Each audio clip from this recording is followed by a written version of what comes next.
अस्सलाम वालेकुम, नमस्कार, सत श्री अकाल एंड गुड इवनिंग। मैं हूं आरजू काजमी और हमारे साथ डॉक्टर प्रोफेसर मुक्तदिर खान साहब हैं। बहुत शुक्रिया सर कि आज आप आए। Thank you so much. Thank you very much आरजू, और आपके सुनने वालों को सबको मेरा सलाम, नमस्ते, वनक्कम। सर वैसे तो हम देख रहे थे कि पाकिस्तान पीस टॉक करा रहा है और ये तमाम चीजें चल रही थी, लेकिन आज ये न्यूज भी मैंने देखी कि एक तरफ तो रशियन फॉरेन मिनिस्टर ने भी कहा है कि भारत रोल प्ले कर सकता है गल्फ कंट्रीज के साथ ईरान के रिलेशंस ठीक कराने में, और साथ ही साथ जो ईरान के फॉरेन मिनिस्टर हैं अब्बास अरगची, उन्होंने भी यही बात की। आपको लगता है कि इंडिया कोई रोल प्ले करेगा? देखिए, पहले तो मुझे लगता है कि पाकिस्तान का हनीमून ख़त्म हो रहा है। रूबियो और डोनाल्ड ट्रंप ने शी जिनपिंग को कहा कि भाई आप ज़रा नेगोशिएट करें। तो अगर चाइना स्टेप्स फॉरवर्ड, चाइना के तरफ से उन्होंने कहा कि we will negotiate through Pakistan, but अगर वो डायरेक्ट नेगोशिएट करने लग गए थ्रू, मतलब ईरान के साथ मीडिएट करने लग गए, तो मेरे ख्याल से Pakistan will have to step back, क्योंकि वो चाइना को अपसेट भी नहीं कर सकते आप लोग। तो I think that is become, मतलब वो जो बम्प था ना, मीडिएशन बम्प, अब मेरे ख्याल से वो पाकिस्तान के लिए अवेलेबल नहीं है। दूसरी चीज़ ये है कि ये बात जो आप कह रहे हैं, मैं 2022 से कह रहा हूँ। मैंने इतने बार कहा कि एक बार मैं तंग आकर एक शो किया जिसमें मैंने कहा कि मैं डॉक्टर जयशंकर को एक वर्ड सिखाना चाहता हूँ, और वह वर्ड है शटल डिप्लोमेसी। कि भाई देखिए, अगर आप 2022 इसलिए कह रहा हूँ क्योंकि जब रशिया और ईरान की जंग हुई तो इंडिया का, रशिया से अगर आप पूछते हैं which country do you trust the most, अगर पूछते हैं आप which country you depend the most, तो वो चाइना कहेंगे, लेकिन which country you trust the most वो इंडिया कहते थे। और यूक्रेनियंस को इंडिया से कोई शिकायत नहीं थी। अगर आप उस ज़माने में जब बाइडेन प्रेसिडेंट थे, इंडिया का तो बहुत बोलबाला था इंटरनेशनल फील्ड में। तो इंडिया से ज़्यादा क्रेडिबल कोई कंट्री नहीं थी 2022 में। तो इंडिया कुड हैव नेगोशिएटेड। आपको याद है टर्की ने एक कॉन्फ्रेंस कराई थी जहाँ पे आके फिर वो जो ग्रेन्स 25% दुनिया का जो गेहूं वगैरह है वो सब रशिया यूक्रेन से ही आता है। तो ग्लोबल साउथ की इकोनॉमी से बहुत असर हो रहा था। तो India could have played a very big role. जब से मुझे ये पॉलिसी पे चिढ़ आ गई कि India did not play that role, फिर उसके बाद पिछले साल भी मैंने कहा कि भाई अगर आप ईरान से पूछते which country do you trust the most, वो इंडिया ही कहता। और अगर आप इसराइल से पूछते which country do you trust the most, वो भी इंडिया, मतलब अमेरिका के बाद इंडिया ही है अब इसराइल का दोस्त। तो इंडिया जब दोनों पार्टीज इतना ट्रस्ट करते हैं, फिर गल्फ कंट्रीज भी इतना ट्रस्ट करते हैं, खासतौर से यूएई को ले लें आप, तो India had a great opportunity last year ही कि वो ईरान के जो न्यूक्लियर वेपन्स का प्रोग्राम है उस पर वो India could have become the major negotiator. लेकिन इनको पता नहीं क्या करना है, जाके इसराइल के साथ stand, the moment they went and said कि we stand with Israel, they became non, मतलब न्यूट्रलिटी उनकी ख़त्म हो गई। वो अब्बास अराक्ची का जो बयान है आप उसको ज़रा गौर से पढ़ें। मैं एक सेकंड आपको बताता हूँ उन्होंने क्या कहा। बहुत इंटरेस्टिंग बात कही, और इसकी टाइमिंग याद रखें। इसी दिन अब्बास अराक्ची की उसी दिन मुलाकात हुई जिस दिन ईरान ने जो एक इंडिया का जहाज़ है, इंडियन फ्लैगशिप हाजी अली को डुबा दिया। उसके सारे जो क्रू थी, 15 की क्रू, वो तो बचा ली ओमान ने, बट जहाज़ को इन्होंने अटैक किया। It was Indian flagged, Hormuz के थ्रू जा रहा था, उसको मारा। इसमें कोई शक की बात नहीं है कि इट इज़ आइदर IRGC या ईरानियन नेवी ने इसको डुबाया है। तो अब्बास अराक्ची ने कहा कि India can play a greater role in de-escalating the volatile situation in West Asia. तो वो कह रहे हैं India can play a greater role. लेकिन उसके बाद उन्होंने एक इंटरेस्टिंग बात कही। तो उन्होंने कहा we will welcome any constructive role by India. इसका मतलब यह है कि अभी जो रोल इंडिया प्ले कर रहा है इज़ नॉट कंस्ट्रक्टिव, कि मतलब ख़ास तौर से यूएई को जाना और फिर डिफेंस एग्रीमेंट आपने साइन किया है। और ये जंग देखिए 28 फरवरी से शुरू हुई, पूरा का पूरा मार्च का महीना, अप्रैल का महीना और आधा मई का महीना, 2.5 महीने गुजर गए हैं। इंडिया ने एक बार भी ना इसराइल को कंडेम किया, ना अमेरिका को कंडेम किया, उनके वॉर क्राइम्स जो उन्होंने किए, बच्चियों के स्कूल को मार दिया, ये पूरी जंग from an international law perspective illegal है, यूएन चार्टर के ख़िलाफ़ है। और भारत के ये एस्पिरेशंस है कि वो यूएन सिक्योरिटी में जाए ताकि यूएन में कुछ तब्दीली आए। क्या तब्दीली आएगी अगर आप वही करेंगे जो अमेरिका करता है, वही करेंगे जो अमेरिका चाहता है। सो आई थिंक ईरान का अगर आप अब्बास की पूरी तकरीर सुने तो उसने कहा कि भाई ये कोअर्सिव डिप्लोमेसी के ख़िलाफ़ ग्लोबल साउथ को खड़े रहना चाहिए, but India is not standing up against America. और मुझे लगता है कि कुछ अजीब सा डर बैठा हुआ है कि हम कुछ करेंगे तो ट्रंप हम पे टैरिफ लगा देंगे, हम कुछ करेंगे तो ट्रंप। इनफैक्ट मैं स्मिता प्रकाश को सुन रहा था जो ANI की होस्ट है, तो उसने इतना कैजुअली कहा कि भाई हम क्या कह सकते हैं, कुछ भी कहे तो वो टेक्नोलॉजी का नल बंद कर देंगे। This is how she said कि टेक्नोलॉजी का फ्लो वो बंद कर देंगे। इसलिए सर्गे लावरोव ने इस ट्रिप में कहा कि वेस्ट ने कभी नहीं चाहा कि India becomes a strong country. उनका इशारा था कि देखो इंडिया हमसे कम खरीद रहा है, उसने ताना भी मार दिया इंडिया को कि is buying less and less from us, लेकिन वी आर बिल्डिंग टुगेदर। हम टेक्नोलॉजी ट्रांसफ़र करते हैं इंडिया को, वेस्ट इंडिया को टेक्नोलॉजी देता नहीं। So he is made the point, मतलब उसका भी यही बयान कि आप क्यों घुस रहे हैं वेस्ट में इतना ज़्यादा, वो कुछ नहीं करते आपके लिए, हम करते हैं, आप हमको छोड़ रहे हो। That's the point that's Lavrov is making. और वही पॉइंट अब्बास भी कह रहे हैं कि भाई आप ग्लोबल साउथ के साथ खड़े रहो, यू कैन प्ले। देखिए पाकिस्तान जब ये रोल प्ले करता है ना, Pakistan can not push back against the US, और वो ईरान को लेक्चर नहीं दे सकता है Pakistan. India can do both. देखिए India can push back against the US and say कि भाई ये आप जो डिमांड कर रहे हैं इट इज़ अनफेयर, इलीगल वगैरह। Plus India can also lecture Iran and saying यार हद बकवास बंद करो, हद हो गई है, come on become a bit more reasonable. इस तरह की बात कर सकता है इंडिया। इंडिया के पास वो स्टैचर है कि it can lecture Iran and it can push back against the US. And I am very disappointed कि इंडिया हैज़ नॉट। ये बहुत अच्छा मौका था कि India could have become the global peace maker. ये जो डोनाल्ड ट्रंप अपने आप को कहते हैं ना, वो इंडिया बन सकता है, अभी भी बन सकता है। ये जो कॉन्फ्रेंस थी ब्रिक्स की, दे could have completely turned it into A negotiations. मिसाल के तौर पर अगर ये 14-15 को रखने, 14-15 इसलिए है कि मोदी मिलना चाह रहे थे अब्बास से बिफोर ही मेट विथ MBZ, लेकिन अगर ये 15, 16 और 20 को रखते और स्टीव विटकॉफ को, जैरेड कुशनर को बुला लेते ब्रिक्स की मीटिंग में, तो सोचिए आप कैसा अलग एकदम पलटा ही बदल जाता था ना सारा का सारा। यार JD वैंस को बुला लेते, आओ ताजमहल दोबारा देख लो, तुम्हारी बेगम को भी लेकर आ जाओ, थोड़ी she can eat some Indian made idli vadas. वो आंध्रा की है ना, we are from the same state, Usha Vance and I. तो I think India has miss the bus on this and I don't know why. मैं एक्चुअली आज सुबह से कोशिश कर रहा हूँ कि राम माधव साहब को अपने शो पे बुलाऊं, और अगर आपके पास उनका नंबर है तो दे मुझे, and if he is listening या उनके कोई जानने वाले सुन रहे हैं तो please contact me. I want answers to some of these questions कि why is India missing this opportunity. लेकिन सर वाकई में ये तो बहुत अजीब सी बात है कि ये जैसे आप भी बता रहे हैं कि सब कुछ हो सकता था, लेकिन फिर भी इंडिया ने इसको अवॉइड किया। हो सकता है कोई अपनी कोई ऐसी चीज़ हो जो हम लोग नहीं समझ पा रहे, क्योंकि जाहिर है कि जो स्टेट्स होती हैं या जो गवर्नमेंट होती हैं वो और तरह से चलती हैं।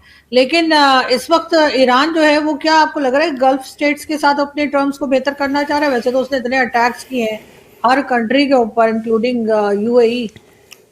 देखिए अब थोड़ी पोलिंग खुल रही है, ये पोलिंग इसराइल खोल रहा है, सारे के सारे लीक जो आ रहे हैं। एक के नेतन्याहू आके गए थे जंग के दौरान, तो जो शुरू में कह रहे थे कि ईरान ये मुल्क GCC के मुल्क पूरे मासूम हैं, वो तो ख़त्म हो गया ना कि you are so involve with Israel. दूसरी चीज़ ये है कि इसराइल के जो प्रो वॉइसेस है अमेरिका में, उन्होंने ये पोलें भी खोल दी कि UAE ने मिलके हमला किया ईरान के ऊपर सीक्रेटली, और सऊदी अरब ने भी हमला किया। Saudi Arabia is denying all of this. तो मुझे लगता है कि they are trying to create, वो इंश्योर करना चाह रहे हैं कि ईरान के ताल्लुकात गल्फ़ के साथ नॉर्मलाइज ना हो, और अगर ईरान के ताल्लुकात गल्फ़ के साथ नॉर्मलाइज नहीं होते तो ये जो गल्फ़ के कंट्रीज़ हैं ये खुद से नहीं खड़े सकते। फॉर एग्ज़ाम्पल आप UAE को ले लें, UAE की आबादी 1 करोड़ है, सिर्फ 1 करोड़। वो 1 करोड़ में 13.5 लाख इमराती है बस, सिर्फ 13.5 लाख। तकरीबन 90 लाख जो लोग हैं उसके आधे भारतवासी हैं, 40% तो तकरीबन नियरली 4 मिलियन इंडियंस है। फिर बांग्लादेशी, पाकिस्तानी, इजिप्शियन, फिलीपींस को मिला लें तो वो दूसरे बिलियन हो गए। बाकी के सब वो गोरे जो चिट्टे पिट्टे आते रहते हैं, वो रशिया से जो लेकर आते हैं तो वो सारे। So these are the 5 big countries, India, Pakistan, Egypt, Philippines और बांग्लादेश, जो उनका पॉपुलेशन है।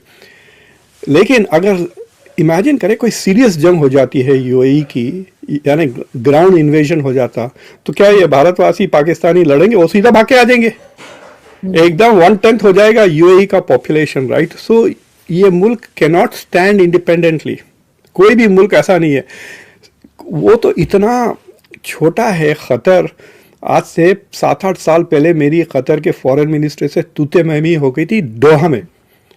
रात वो ही was about to come at 10 बजे, तो I was sitting with 2 very senior American officials, और मैं जब जरा जूनियर स्कॉलर था, तो वो आए नहीं 10 बजे। वो 12 बजे तक अमेरिकन बैठ के मेरे बोला कि मैं तो जा रहा हूँ सोने Muqtadar, you have to wait, you are the youngest, you wait. 3 बजे रात को आया वो फॉरेन मिनिस्टर। तो मेरा तो मूड खराब था, तो उसने मुझे कहा कि तुम why are you being so arrogant with me? मैं बोला I have more troops in this country than you have people. 3.5 lakh है बस कतरीज पूरे मुल्क में। तो ये how will this country stand up? तो अगर ईरान के साथ इनके ताल्लुकात खराब हो जाते हैं कि irreparably, they will have to depend on Israel to survive, and that is what is happening यहाँ पे, कि दे आर नॉट अलाइंग। और ईरान भी is making it very difficult for this countries to reconcile. तो एक अजीब सी चीज़ हो गई है कि जब आप अरब इंटेलेक्चुअल से बात करते हैं तो they are sympathetic to Iran because Israel उन पर अटैक कर रहा है, लेकिन वो चिड़े हुए भी हैं कि ईरान उन पर अटैक कर रहा है अरबों पर। So they don't know how to, मतलब वो 2 इमोशंस में फंसे हुए हैं, मिक्स्ड इमोशंस है। एक they angry with Israel and the US, but they also angry with Iran. और ईरान के पास कोई चारा नहीं है। Iran can not hit America, उसके ना तो मिसाइल्स यहाँ आ सकते ना कुछ आ सकते। इजराइल पे जितना वो करे वो कर ले, बट सो उसके पास यही डिटरेंस है, हॉर्मुज और गल्फ के मैं तबाह कर दूंगा। और मुझे लगता है कि Iran has done a lot of damage to Dubai. Already लोग पूछ रहे हैं कि विल दुबई रिकवर और नॉट।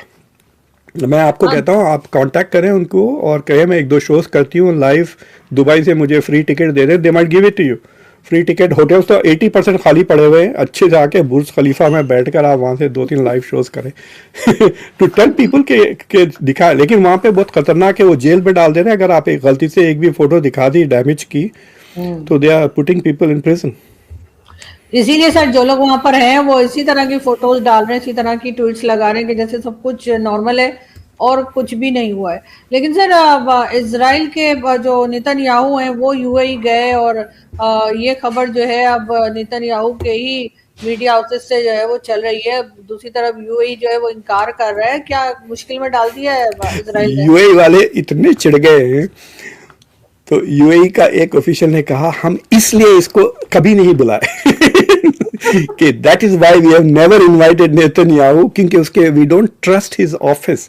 तो वो कह रहे हैं कि मतलब they are being respectful, basically they don't trust Netanyahu. तो मतलब इसमें ताजुब की बात क्या है? घुस रहे हैं आप नेतन्याहू के पास बाकी सारी गल्फ कंट्रीज तो पीछे पड़ जाएंगी यूएई के, अगर उनको ये भरोसा हो गया कि वो आके गया है इधर से नेतन्याहू। नहीं, the damage has been done.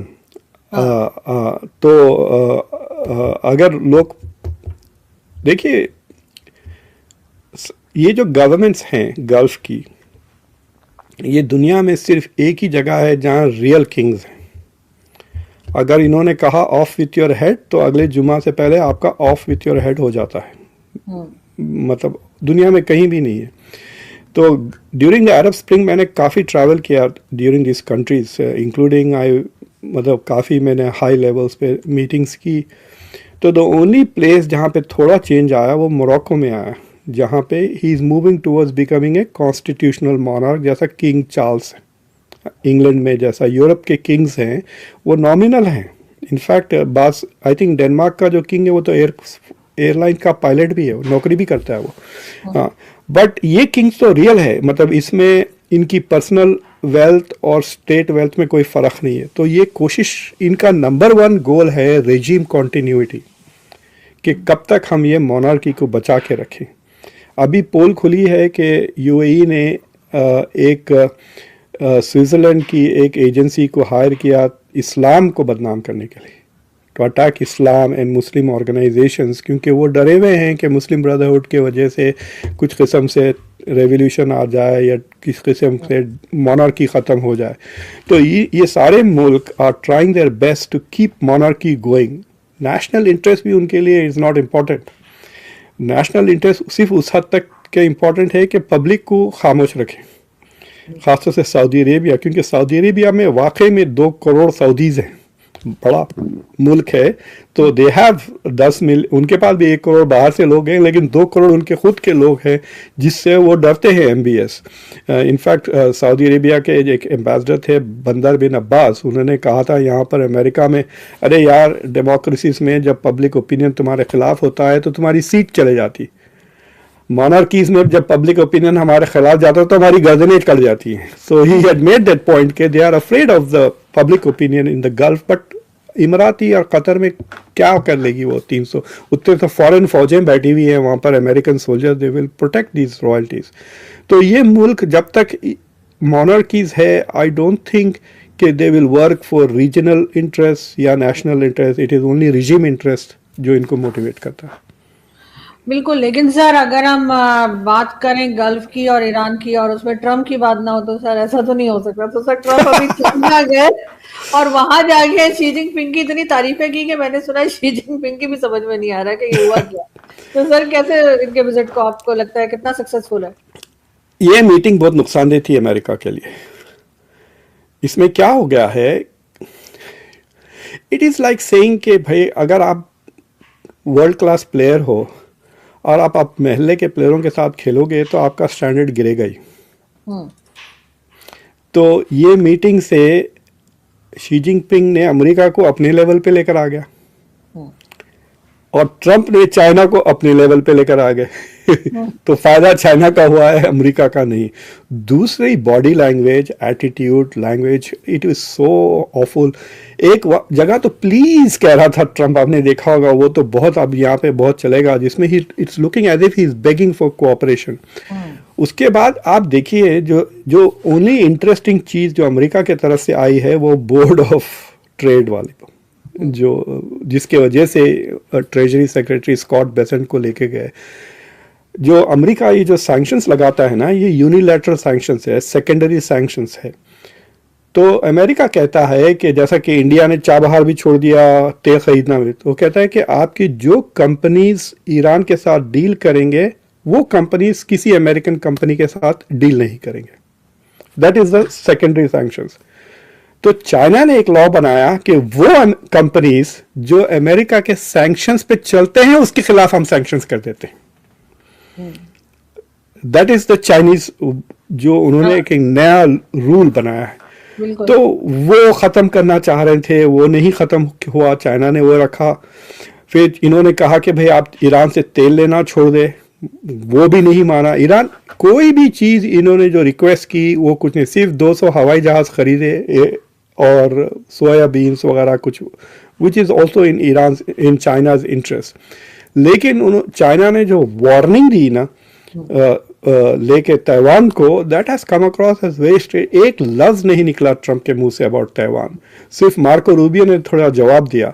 So I think इस मीटिंग के बाद से आप कह सकते हैं कि खासतौर से एशिया के मुल्क जो देख रहे हैं ये सीन, जो आसियान के कंट्रीज हैं, साउथ कोरिया, जापान, ताइवान वगैरह, उनके तो नींदें उड़ गई होंगी। There is no doubt about it कि नींदें परेशान हो गए। मैं एक दो स्कॉलर से बात कर रहा था चाइना के, जो मेनलैंड चाइना में वो तो बड़े खुश हैं, और जो इस तरफ है ताइवान हांगकांग में वो तो बोल रहे हैं कि अरे बाप रे, ये तो can we trust America to stand up for us. ये सवाल उठा है, can we trust America to stand up for us now, and I don't think so. ये G2 की तरफ ले जाना चाह रहे हैं ट्रम्प दुनिया को। लेकिन सर ट्रस्ट तो खैर कभी भी नहीं हो सकता, ये तो सभी जानते हैं कि चाइना और अमेरिका के कैसे टर्म्स रहे हैं, लेकिन इसके बावजूद कई लोग बड़ी तारीफें कर रहे थे कि जी ट्रम्प जो है बहुत अरसे के बाद एक प्रेसिडेंट है जो चाइना गए और वो बिजनेस की बात कर रहे हैं, वो दोनों कंट्रीज को साथ चलने की बात कर रहे हैं। तो क्या ऐसा ही था या ट्रम्प रिक्वेस्ट करने गए थे चाइना से कि जरा ईरान को रोकिए, क्योंकि ईरान का कहा जाता है ना कि वो सिर्फ चाइना ही है जो उसकी मदद कर रहा है, तो शायद चाइना की बात सुन ले। तो देखिए, मैंने दो प्रिडिक्शन किए थे इस मीटिंग के ताल्लुक से। एक कि अगर ईरान ने जो रिजेक्ट कर दिया ना डोनाल्ड ट्रंप का प्रपोजल, और फिर एक लंबा प्रपोजल भेजा जो डोनाल्ड ट्रंप ने रिजेक्ट कर दिया, तो अगर ईरान का मुद्दा आगे बढ़ जाता ना, कि अगर if they had agreed for a framework, समझिए कि जो वन पेज जो अमेरिका भेज रहा है उसको थोड़ा मॉडिफाई कर देता ईरान, और अमेरिका उसको okay we can work with this framework, तो ये मीटिंग अमेरिका के लिए ज़्यादा फायदेमंद हो सकती थी, क्योंकि then they could have kept the Iran issue on the side कि वहाँ पे तो प्रोग्रेस हो रही है, let's talk about other issues. Then the meeting would have been America first. लेकिन क्योंकि ईरान के मुद्दे पे कुछ कदम आगे नहीं बढ़े, this meeting became Israel first meeting, कि इजराइल को बचाने के लिए ट्रंप वहाँ गए, ऐसा हो गया। और इसलिए अगर आप देखें व्हाइट हाउस का जो पहला रीड आउट आया वो यही कह रहा था कि we have agreed that Iran will never get nuclear weapons, we have agreed के हॉर्मुज को खुला रहना चाहिए। ईरान जिस दिन ये दोनों की मुलाकात हुई उस दिन 4-5 मैं सुना टैंकर्स अलाउ कर दिए अमेरिका ने चाइना के, राइट। उस दिन पाकिस्तान के लिए भी एक आ गया LNG वाला। तो पाकिस्तान और चाइना को जहाज जा रहे हैं और अमेरिका अलाउ कर रहा है। So that also tells you कि चाइना का पल्ला भारी है, वरना America could have actually stop दो थिंग्स टू शो कि भाई हम आप पे भी दबाव डाल सकते हैं। तो that is the only pressure point के हॉर्मोज। और हमको ये भूलना नहीं चाहिए कि इंडिया और UAE के ताल्लुकात अच्छे हो रहे हैं। UAE इंडिया का 3rd बिगेस्ट ट्रेडिंग पार्टनर है अमेरिका और चाइना के बाद।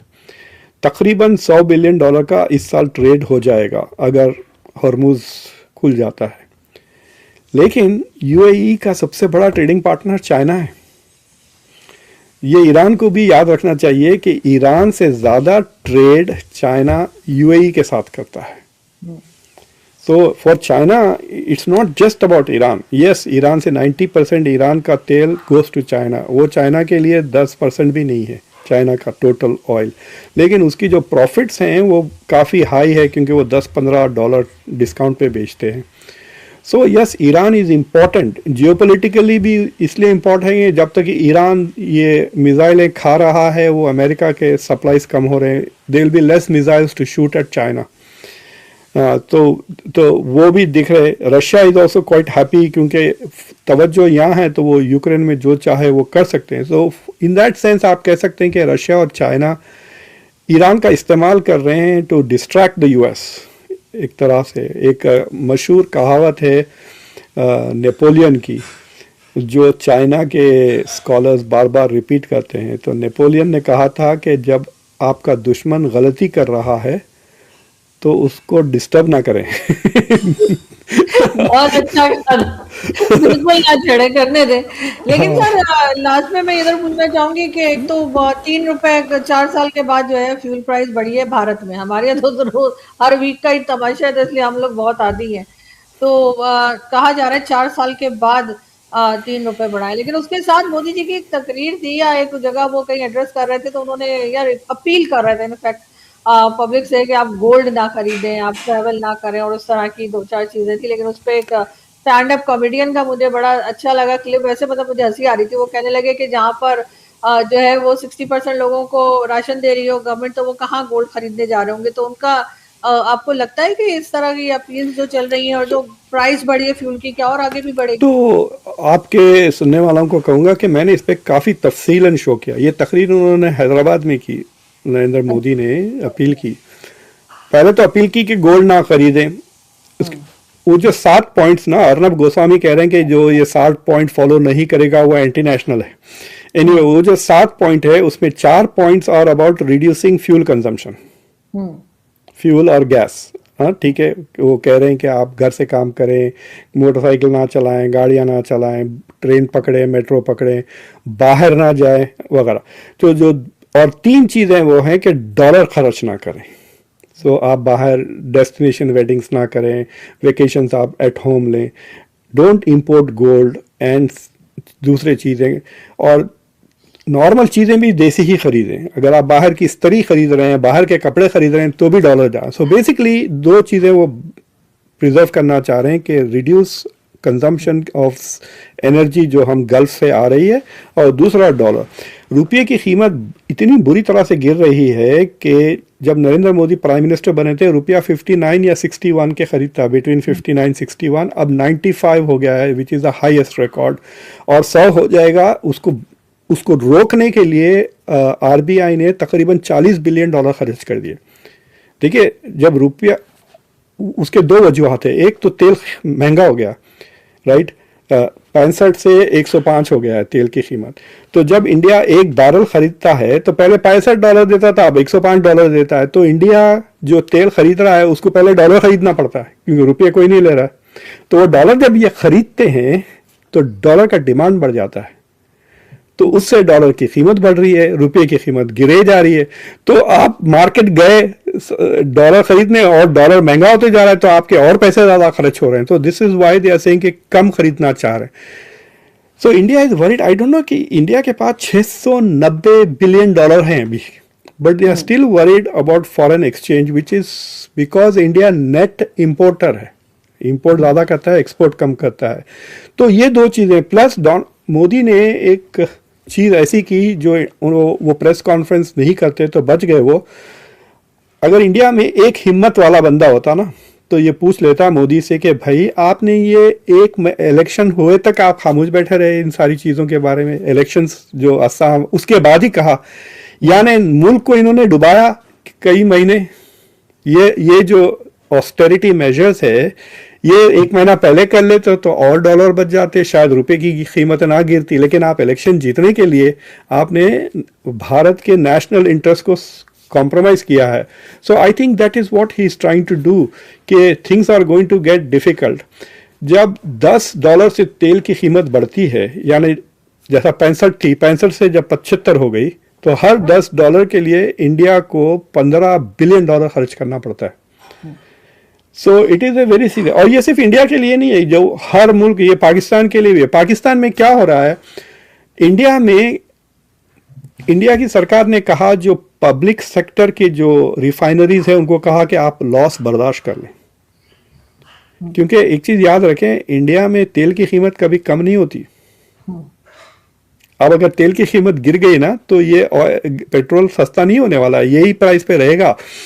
तो क्या होता है, ये पब्लिक सेक्टर कंपनी जब तेल की कीमत कम होती है तो वो प्रॉफिट्स करते हैं, जब तेल की कीमत बढ़ती है तो दे इनकर लॉसेस। तो इतने 2 महीने से जो पब्लिक सेक्टर के जो ऑयल रिफाइनरीज थे वो कम कीमत पे बेच रहे थे टू एब्जॉर्ब द लॉसेस। अब वो रिकवर करेंगे इवेंचुअली इन द फ्यूचर।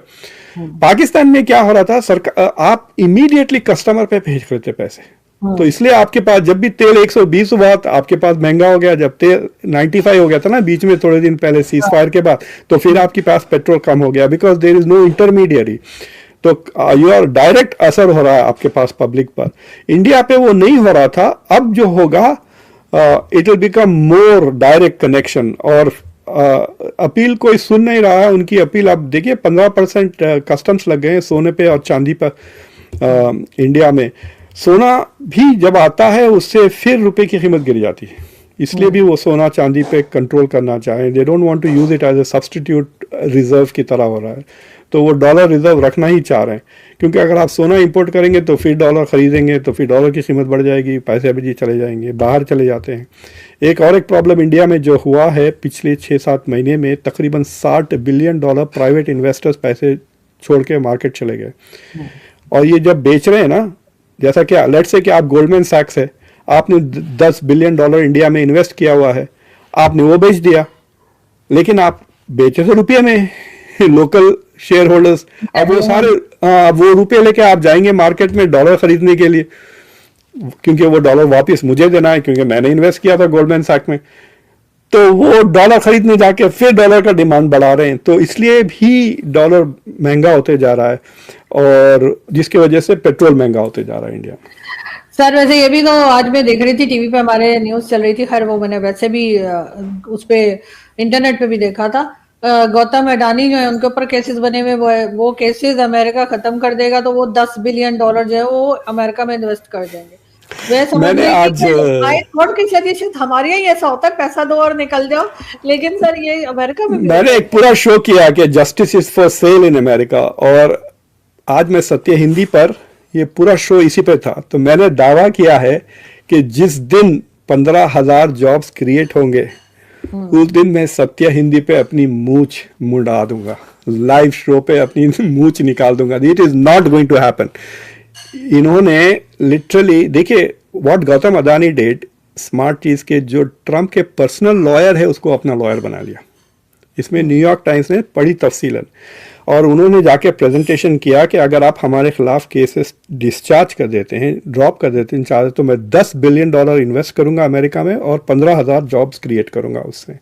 दूसरी चीज़ ये है, जो उनके ऊपर सिविल केसेस है SEC के, यानी जो उन्होंने झूठे बातें की है इन्वेस्टर्स के साथ, उसके उन्होंने फाइन्स पे कर दिए। उनका जो नेफ्यू है सागर अदानी, उसने $12 मिलियन दिए और गौतम अदानी ने $8 मिलियन, तो $18 मिलियन दे दिए इन्होंने फाइन के तौर पे। और एक केस बाकी है जिसका सेटलमेंट शायद इस हफ्ते हो जाएगा, एंड उसमें भी फाइन लग जाएगा। बट मतलब इट शोज के the Trump administration is also corrupt, मतलब दे आर सेलिंग जस्टिस। लेकिन अमेरिका में 15,000 jobs is a big deal. अगर आप अगर वाकई में अदानी इन्वेस्ट कर रहे हैं $10 बिलियन और 15,000 जॉब्स अगर वो क्रिएट कर रहे हैं वाकई में, तो may be even I will say okay why not, right, why not, मतलब छोड़ दे उसको जेल में डाल के क्या फायदा होगा, किसी का भी फायदा तो नहीं होगा ना। सो बट जो इंडिया में ऑपोजिशन कह रहा है कि नहीं, ये गौतम अदानी के ऊपर इन्होंने जो तलवार लटकाई हुई है अमेरिका ने, उसका फ़ायदा उठाते हुए अमेरिका ने इंडिया को फोर्स किया कि आप अग्री कर लें कई चीज़ों पर। सो दे आर सेइंग कि ट्रम्प इज़ यूजिंग अदानी का case as an influencer on India. तो वो तो अब ख़त्म हो जाएगा इसके बाद। एक चीज़ पे गौर करें कि जब एक्चुअली ऑफिशियल डॉक्यूमेंट आएगा, जब डिपार्टमेंट ऑफ जस्टिस कहेगा कि we are dropping the charges, अगर वो कहें we are dropping the charges with prejudice तो ये बच गए। लेकिन अगर वो कहे we are dropping charges without prejudice, इसका मतलब ये है कि वो कभी भी दोबारा शुरू, हाँ, वो पॉज है, it is not an off button, वो पॉज बटन है। अगर वो विद प्रेजुडिस फ्रेज दिखी तो यही ओपन हो जाएंगे केसेस। हाँ, तो उसमें कोई फर्क नहीं, मतलब अभी जो हाल है वही हाल रहेगा। एग्जैक्टली। बहुत शुक्रिया सर कि आपने आज ज्वाइन किया, थैंक यू सो मच। और जो लोग हमें देख रहे हैं तो मैं सर के चैनल का लिंक जो है इसमें ऐड करूंगी, आप लोग जस्ट क्लिक करेंगे और आप इनके चैनल पर होंगे, जाइए सब्सक्राइब कीजिए, और डेफिनेटली आपको बहुत सी बातें ऐसी मिलेगी जो आप समझना चाहेंगे, और सर बहुत अच्छे से एक्सप्लेन करते हैं, तो डेफिनेटली आपको वहाँ पे चीजें समझने को मिलेंगी। Thank you so much once again. Thank you, bye. Thank you bye sir.